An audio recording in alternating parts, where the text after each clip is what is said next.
Today we're glad to be chatting with one of the new stars of Jane by Design, Matt Atkinson. How are you? I'm great. How are you? Very good. So we're excited for the premiere of Jane by Design coming out January 3rd. Can you tell us a little bit about the show? Yep. Jane by Design is about a girl named Jane, and she, through some weird circumstances, ends up getting a job at a fashion company, and has to hide her job. It was a real job, and she tells everyone it's an internship, but it's actually a real job, so she has to hide it from everyone in high school, and everyone in high school can't know that she, she has to forge some documents to become this, so she's living kind of a double life. Yeah. And you play Nick. Tell us your character in the show. Nick Fadden is my character. Nick Fadden is a baseball player. He's like the star baseball player at the school, popular guy that Jane's kind of always had a crush on. And tell us, have you ever played baseball before? Yeah, I actually played baseball for, I should probably count the years, but it's somewhere around 10 years. I played for a long time, yeah. Oh, very nice. Did that help you get the role when auditioning? Yeah, that's actually really funny. They didn't even ask me if I could play baseball. I guess they just assumed it, and then.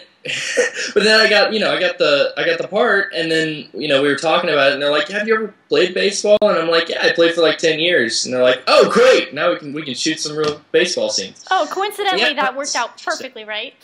Yeah, exactly. Yeah. Oh, very glad to hear. And tell us, how do you like working with the cast? Everyone's great. I mean, it's kind of a dream work environment. It's sort of I'm working with. Erica, who's pretty new, but she's just an amazing talent. She came from theater just like I did, and we got Nick, and he's just so much fun to be around, and Megan, just everyone. Andy is on our show. We got Andy McDowell on our show, and she's like a legend. Oh, yeah. I mean, it's just we got an amazing cast from everyone in the fashion industry all the way to everyone in high school. It's just it's a pleasure to be working with every single one of them. Very nice. And tell us what goes down. What's a day like for you on set? Give us a run through. For the pilot, it was really funny. When we were shooting the pilot, there were a few practical jokes being played. We still goof around with each other, but we not nearly as bad as we did in the pilot. Yeah, I mean, we just have fun, I mean, it's just a great set. It's a great energy on the set, and that's something that sometimes you don't always find on productions. You'll be on set and it's kind of down, and you have to kind of build it all yourself. But it's great to be around these people because everyone's energetic. Just and fun to be around. Oh, that's glad to hear. And we keep seeing commercials for it nonstop, and we're like, when is it going to release? We're so happy for this. I know. Yeah, ABC Family is really great about doing promotional work. They're really good, and so I think that there's no way you cannot. If you watch TV, especially if you watch ABC Family, there's no way you don't know that it's coming on. But I mean, the previews make it look great. I've only seen little clips of it, and I'm really proud with the work that they've done. It's hard for me to watch myself, watching those scenes. But when I watch any scenes that don't have me in it, I'm like, man, this is going to be a really good show. Oh, absolutely. Yeah, like we said, we can't wait. And I really like the concept of the show because there's nothing really like that on TV nowadays, like that. So. Yeah. Yeah, no, that's true. There's that was one of the first things that attracted me to the script. When I read it, I thought, well, first of all, it's one of the best scripts I had read in the whole last year, and then. I kind of thought about it, and it's one of those ideas that it really isn't on TV right now. It's very unique, and I've heard, oh, well, it can be a little bit like this idea and this idea, but really, I think that it's really genuinely original, and especially once you start seeing it, you'll see just how original it is. Yeah, well, we can't wait to see the episodes, because right now we kind of get like a vague saying of what's going on, so we can't wait to see it. Yeah, no, it's gonna be fun for me to see it as well, even though I've already read all the scripts. It's gonna last, yeah. Absolutely, and then tell us, what type of TV shows and movies do you like watching? Do I like watching? Yeah. I don't know. I have like kind of an interesting, kind of an array of all kinds. I really like spy sort of things. I love, any of the Bourne movies, and I guess I'm kind of a sucker for action movies. I've always been into cars, so any movie that involves some really cool cars, or Independence Day is one of my favorite movies, so I'm kind of like a UFO geek too, so alien movies and things like that.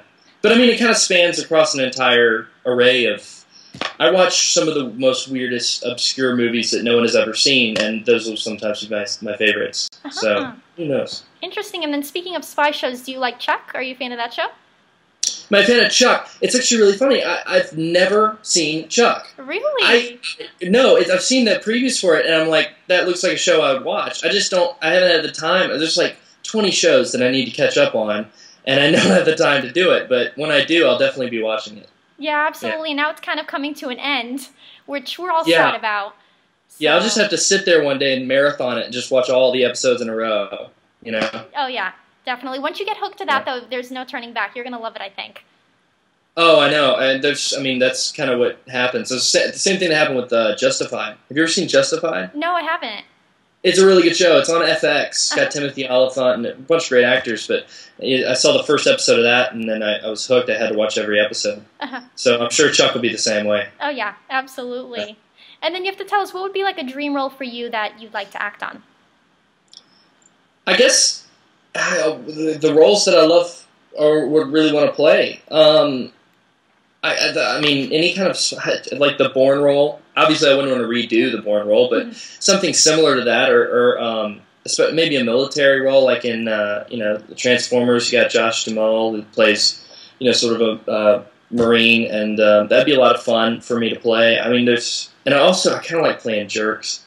Oh, I don't like playing guys that are I don't know. I just like going to the far extremes of characters. So whether that's a really goofy dude or like a really, really jerky kind of guy, it's just so much fun to play. Yeah, but see that. You know what I mean? I guess because I don't do that in a daily life. I'm honest, but I'm not kind of a jerk toward people. I usually try and be polite. That's some of those people that just say exactly what's on their mind. Yeah, that definitely puts your acting to the test, though, because like you said, you're such a nice guy. It seems so. How can you play those characters? So.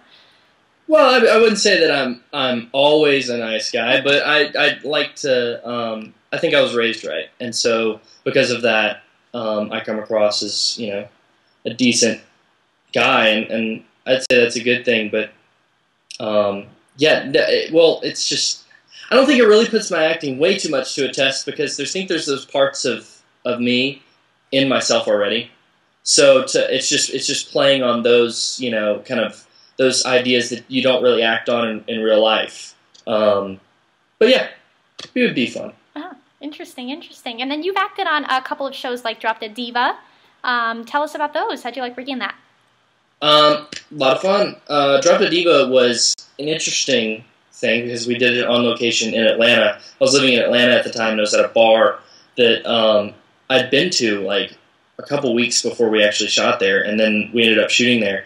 But that was a lot of fun. I mean, that was it's a great energy having a new cast. And since I was on the first season of that show, like the energy was really high.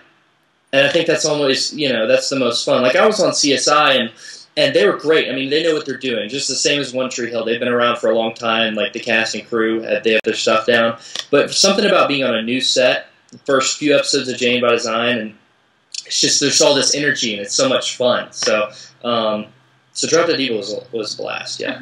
And then also The Blind Side. Tell us about that. How'd you like acting on there?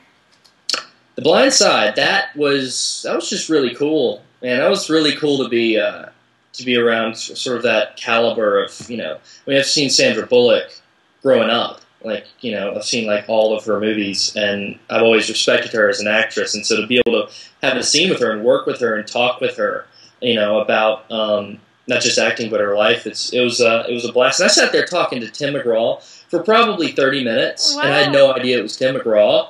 Really? Because he didn't have his cowboy hat on, and he always wears his cowboy hat, but then, in the movie he doesn't. So, and he ends up getting in the car for the scene. I'm like, he's in this movie, and then I'm like, oh, wait, that's not a crew guy, that's Tim McGraw. Wow. I think that's probably kind of one of, like, the coolest stories, like, I've ever heard, not knowing that he was in it. It's so neat. It was really cool, though, because we sat there talking about cars for, like, 30 minutes. Wow. And then had no idea. And then I think that, for a person like Tim McGraw, it's probably cool to have someone who might not know who he is at first and have that kind of conversation with someone that he probably doesn't get to have that often. Yeah, but it shows what a down-to-earth type of guy he is then, to be able to talk and not say, hey, I'm Tim McGraw, absolutely. all the actors on it. I mean, from Sandy and Tim and everyone on that set was. I mean, they're down to earth. You know, very strong personalities, but great people. Well, that's really glad to hear. Really glad to hear. And Yeah. you have to tell us, who would you like to act with? Anyone in particular? There's a lot of really cool actors or actresses that I'd love to work with. Just to learn. I mean, to be around like Harrison Ford. You know, I mean, he's been around for a long time, and he's really good. And so I think I could learn so much from him. Clint Eastwood be really cool to learn from. I think Brad Pitt. You know, he's a great actor. I think he's kind of understated as an actor because he's overstated as a celebrity. He's got such a high celebrity status, but he chooses these great roles, and he's really a good actor. So I think I could learn a lot from him, and a lot of people, a lot of actors out there. Robert Downey's great. Yeah, I could learn so much from so many people. I got a lot to learn, and any chance I get with anyone to learn it all, I study. So Absolutely. Well, you got to tell us, how did you get started into acting? I started in high school. Kind of. Well, my first play was in like 5th grade, and I didn't even know what I really wanted to just get out of class. I think, and then in high school, I ended up taking a drama class for probably the wrong reasons. I didn't take it for being a drama student or to even do acting. I did it because there were a lot of girls in drama and not a lot of guys, so I thought it'd be good, easy competition. But and then I got in there and I just fell in love with acting. The first play I did, got up on stage and made the crowd laugh. I was just hooked, and so since then I've just kind of flowed on. After high school, I got an agent, started booking a few TV shows, commercials, and things, and then I moved out here, and now I'm doing some stuff out here. It's just been a blast. Very nice. And like we said, Jane by Design, that's coming out. It's very exciting. We can't wait for that. And yeah, I can't wait either. Yeah, we've been seeing a lot of promo going on Twitter as well, which we're going to ask you about your Twitter now, which is at Matt Atkinson. Yes, it is. Can you tell us about that? How do you like using Twitter? It's I don't know. It's an interesting new venue for promotion, especially. I mean, the internet kind of became a huge way of promoting things back in just a couple of years back. I mean, really, people were using it, but they weren't promoting with it. And now they're it is like crazy. Twitter is like a phenomenon. I signed on for Twitter, I don't know, maybe 2 years ago, and I never used the account. All my friends were like really mad at me too, because they're like, man, you never tweet. And I'm like, I don't know what to say. Like, what am I going to say? But then once we started, like getting into promotion for the show, ABC Family's like, do you have a Twitter? And it'd be really great if you could, tweet about the show and things. And I'm like, wow, that actually is a really good idea. So I started using it, and now that I've started using it more and more, I'm kind of learning about it. I'm still a newbie, though. I don't even know, retweeting, that's basically my experience on Twitter, is retweeting and just posting. I'm still learning. And posting, Well, we like Twitter. We like your tweets. And, we don't know life before Twitter. Like a lot of our interviewees, we say, what was life like before Twitter? Because I wouldn't know what you're doing or about Jane by Design, what's going to happen, you know what I mean? So that's the advantage of it. Yeah. Well, I think it was a time when, I don't know, things were more basic. I don't know, it was a time when there was more privacy, but at the same time there was less exposure. Right. Now you can get famous from playing a song on YouTube.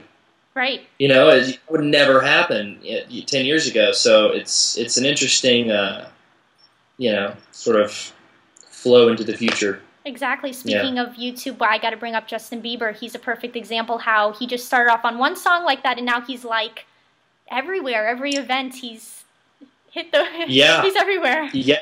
It's crazy. I mean, and I think that there's good and bad things to it.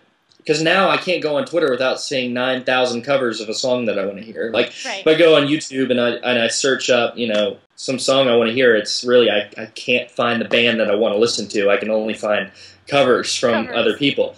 Some of them are really good, some of them not so much, but, it's out there, it's exposure. So I guess it's a good thing for whoever, kind of gets that attention. Exactly. Like you said, good or bad singing, it still has millions and millions and millions of views. So That's true. It does. That's very true. Yeah. Yeah, for so sure. who would have thought? Definitely. And is there anything else you want to tell your fans out there? Hey guys, keep watching, and thanks for all your support for me and for the show. And make sure to tune in January 3rd. Yes, and everyone can make sure to follow you on Twitter. And also and follow me on Twitter. Yeah, follow me on Twitter because I'll start posting. I'll start posting some real stuff. I promise. It's not just like every once in a while I post right now, but there'll be more. Okay. I'll probably start doing a lot more of like photos on set and things like that. So it'll be interesting for the fans to be able to see that. Okay, great. And then you have a website as well people can check out too? Yeah, I do. www.Matthew Atkinson, just my name, Matthew Atkinson, .net. .net. Sounds great. Yeah. Yes, and everyone tune into Jane by Design, January 3rd, 2012.